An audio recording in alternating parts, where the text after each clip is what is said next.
KBS ഫസ്റ്റിൻ്റെ പുതിയൊരു എപ്പിസോഡിലേക്ക് എല്ലാവർക്കും സ്വാഗതം. ഞാൻ പ്രസാദ്. ഈ ഡിജിറ്റൽ തട്ടിപ്പ് സംഘങ്ങൾ ഉപയോഗിക്കുന്ന മെത്തേഡുകൾ എന്തൊക്കെയാണ്, അതിൻ്റെ പിന്നിലെ മനഃശാസ്ത്രം എന്തൊക്കെയാണ് നമുക്ക് നോക്കാം. കാരണം ഇത്രയധികം ബോധവൽക്കരണം ചെയ്തിട്ടും ഇത്രയധികം കാര്യങ്ങൾ ആളുകൾക്ക് പറഞ്ഞ് ബോധ്യപ്പെടുത്തി കൊടുത്തിട്ടും ഡിജിറ്റൽ അറസ്റ്റുകളും അതുപോലെ തന്നെ സാമ്പത്തിക തട്ടിപ്പുകളും ലോട്ടറി അടിച്ച വാർത്തകളും ഒക്കെ പത്രങ്ങളിൽ നിറയുകയാണ്. ഇതിനെക്കുറിച്ച് എഡ്യൂക്കേറ്റഡ് ആയ ടെക്നിക്കലായ നോളജുള്ള ആളുകളെ പോലും ഇവരെങ്ങനെയാണ് കൺവിൻസ് ചെയ്യുന്നത്, അതിൻ്റെ പിന്നിൽ അവർ യൂസ് ചെയ്യുന്ന സൈക്കോളജി എന്താണെന്ന് നമുക്ക് നോക്കാം. ഇതൊരു തരം മാനിപ്പുലേറ്റീവ് മെത്തേഡുകളാണ്. ഇതിൽ ആദ്യത്തെ ഘടകം എന്ന് പറയുന്നത് നമ്മുടെ അറിവില്ലായ്മയെ മുതലെടുക്കുക എന്നതാണ്. എന്താണെന്ന് നമുക്ക് ക്ലാരിറ്റി ഇല്ലാത്ത പല സംഭവങ്ങളുമുണ്ട്. ആ ക്ലാരിറ്റി ഇല്ലാത്ത കാര്യങ്ങളെക്കുറിച്ച് നമ്മളോട് സംസാരിക്കുമ്പോൾ നമുക്ക് സ്വാഭാവികമായും വിശ്വസിക്കാനും അവിശ്വസിക്കാനുമുള്ള സാധ്യതകളുണ്ട്. ഇതിൽ ഒരു 50% നമ്മൾ വിശ്വസിക്കാൻ സാധ്യതയുള്ള കാര്യങ്ങളായിരിക്കും അവരിപ്പോൾ നമ്മളോട് പറയുന്നത്. അതായത് നമ്മുടെ ഒരു 50% വിശ്വാസം അവർ നേടിയെടുക്കും. അപ്പോൾ ഈ ഹാഫ് ട്രസ്റ്റ് ആയിട്ടുള്ള സാഹചര്യങ്ങളിൽ സ്വാഭാവികമായും ആളുകൾ അൺസർട്ടനിറ്റി ഇഷ്ടപ്പെടുന്നില്ല. അപ്പോൾ സ്വാഭാവികമായും ആളുകൾ എന്ത് ചെയ്യും, വിശ്വസിക്കാൻ പ്രേരിതരാകും. അങ്ങനെയാണ് സത്യം പറഞ്ഞു കഴിഞ്ഞാൽ ലോട്ടറി അടിച്ചു എന്ന് നിങ്ങൾ വിശ്വസിക്കും. നിങ്ങളൊരു ലോട്ടറി ടിക്കറ്റ് എടുത്തിട്ടില്ല, നിങ്ങളൊരു ഗാംബ്ലിങ്ങിൽ പോയിട്ടില്ല, പക്ഷേ നിങ്ങൾക്ക് 10 കോടിയുടെ ലോട്ടറി അടിച്ചു എന്നങ്ങോട്ട് പറഞ്ഞു കഴിഞ്ഞാൽ വിശ്വസിക്കാൻ കാരണം എന്താണെന്ന് വെച്ചാൽ ആ ഒരു ഫാൻറ്റസിയിലെ മിസ്ട്രസ്റ്റ് എലമെൻറ്റ് നിങ്ങളുടെ മനസ്സ് കാണുന്നില്ല എന്നതാണ്. അപ്പോൾ ഈ ഒരു 50% ട്രസ്റ്റിലൂടെയാണ് അവർ നിങ്ങളെ കീഴ്പ്പെടുത്തുന്നത്. ഇനി രണ്ടാമത്തേത് നമ്മളെ പറഞ്ഞ് പേടിപ്പിക്കുക, എലമെൻ്റ് ഓഫ് ഫിയർ എന്ന് നമ്മൾ പറയും. എലമെൻ്റ് ഓഫ് ഫിയർ എന്ന് പറഞ്ഞു കഴിഞ്ഞാൽ നേരത്തെ പറഞ്ഞ അതേ പ്രിൻസിപ്പിൾ തന്നെ.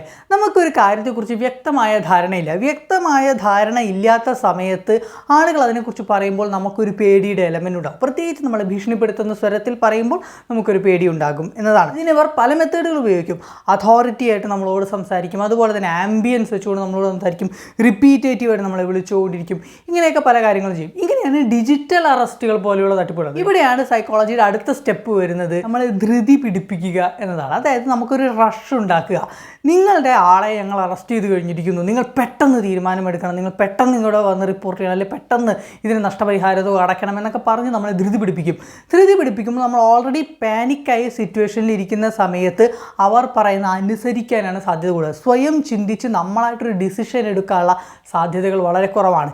ഈ മെത്തേഡാണ് അവർ യൂസ് ചെയ്യുന്നത്. ഇനി അടുത്തതായിട്ട് യൂസ് ചെയ്യുന്ന സൈക്കോളജി എന്ന് പറയുന്നത് അതോറിറ്റിയുടെ സൈക്കോളജിയാണ്. അതോറിറ്റിയുടെ സൈക്കോളജി എന്ന് പറഞ്ഞാൽ ഒരു ബാങ്കിൻ്റെ പേരിൽ നമ്മളെ വിളിക്കുക, ഒരു ഇൻഷുറൻസ് കമ്പനിയുടെ പേരിൽ നമ്മളെ വിളിക്കുക. അപ്പോൾ നിങ്ങളിവിടെ ലോജിക്കലായിട്ട് ആലോചിച്ച് നോക്കൂ. ഒരു ബാങ്ക് എന്ന് പറയുന്നത് അവർക്ക് ലീഗലായ അഡ്വൈസേഴ്സ് ഉണ്ട്, അവർക്ക് അവരുടേതായ സിസ്റ്റങ്ങളുണ്ട്, അവർക്ക് അവരുടേതായ ഫൈനാൻഷ്യലായ സിസ്റ്റങ്ങളുണ്ട്. വർഷങ്ങളായി സാമ്പത്തിക നിയമങ്ങൾ ഉപയോഗിച്ച് സാമ്പത്തിക വിനിമയങ്ങൾ ചെയ്യുന്നവരാണ് എല്ലാ ബാങ്കുകളും. അത്തരം ബാങ്കുകൾക്ക് ഒരു കസ്റ്റമറെ സംബന്ധിക്കുന്ന എന്തൊക്കെ ഡാറ്റകൾ വേണമെന്ന് ഓൾറെഡി അറിയാം. നിങ്ങളിൽ നിന്നും അവർക്ക് എന്തൊക്കെ ഡാറ്റ ആവശ്യമുണ്ടോ അതൊക്കെ കളക്ട് ചെയ്ത ശേഷമാണ് നിങ്ങളുടെ അക്കൗണ്ട് അവരുണ്ടാക്കുന്നത്, നിങ്ങൾക്ക് ATM കാർഡ് അവർ തരുന്നത്. അപ്പോൾ ഇത്തരം രജിസ്ട്രേഷൻ ചെയ്യുന്ന സമയത്ത് ഓൾറെഡി അവരുടെ കയ്യിൽ എല്ലാ ഡീറ്റെയിൽസും ഉണ്ട്. ഇനി എന്തെങ്കിലും വേണമെങ്കിൽ തന്നെ പ്രൊഫഷണലായ ബാങ്കുകൾ ഒരിക്കലും നിങ്ങൾ ഫോണിൽ വിളിച്ചിട്ട് ഇത്തരം കാര്യങ്ങൾ ചോദിക്കില്ല, നേരിട്ട് ബാങ്കിലേക്ക് വരൂ എന്നേ പറയുകയുള്ളൂ. അപ്പോൾ ഇത്തരം മനഃശാസ്ത്രപരമായ മെത്തേഡുകളാണ് എപ്പോഴും കള്ളന്മാർ യൂസ് ചെയ്യുന്നത്. അതായത് മനുഷ്യരെ എത്രയായാലും മറ്റൊരു മനുഷ്യനെ പറ്റിക്കാൻ യൂസ് ചെയ്യുന്ന ചില മാനിപ്പുലേറ്റീവ് മെത്തേഡുകളുണ്ട്. അത്തരം ബേസിക് മാനിപ്പുലേറ്റീവ് മെത്തേഡുകൾ തന്നെയാണ് ഇവിടെ യൂസ് ചെയ്യുന്നത്. ഇതിൽ നിന്നൊക്കെ രക്ഷപ്പെടാൻ സിമ്പിളായ ഒരു മെത്തേഡ് ഉപയോഗിച്ചാൽ മതി. സ്വയം ചിന്തിക്കാൻ സമയമെടുക്കുക എന്നതാണ്. ഏതൊരു വ്യക്തി വിളിച്ച് ഇത്തരം ഒരു കാര്യം പറയുമ്പോൾ ഇത് തട്ടിപ്പാണോ എന്നൊരു ഡൗട്ട് തോന്നിയാൽ ഉടനെ നമ്മൾ എന്ത് ചെയ്യുക, ഞാനിപ്പോൾ ഒരു അല്പ തിരക്കിലാണ്, 1 മണിക്കൂർ കഴിഞ്ഞ് വിളിക്കൂ കേട്ടോ, അല്ലെങ്കിൽ ഞാൻ 1 മണിക്കൂർ കഴിഞ്ഞ് അങ്ങോട്ട് വിളിക്കാം കേട്ടോ എന്ന് പറഞ്ഞ് കോള് കട്ട് ചെയ്യുക. ഈ കോള് കട്ടിയുമ്പോൾ സ്വാഭാവിക ഒരു ബുദ്ധിയുള്ളൊരു കളറാണെങ്കിൽ രണ്ടാമത് നിങ്ങളെ കോൺടാക്ട് ചെയ്യാൻ ശ്രമിക്കില്ല. കാരണം ഈ 1 മണിക്കൂർ കൊണ്ട് ഇതിൻ്റെ സത്യാവസ്ഥകൾ നിങ്ങൾ അന്വേഷിക്കുകയും ഇതിൻ്റെ അതോറിറ്റികളെ നിങ്ങൾ വിവരം അറിയിക്കുകയും ചെയ്യുമെന്ന് അയാൾക്ക് നേരത്തെ അറിയാം. അപ്പോൾ ആ സമയം കൊണ്ട് നിങ്ങൾക്ക് രക്ഷപ്പെടാൻ സാധിക്കും.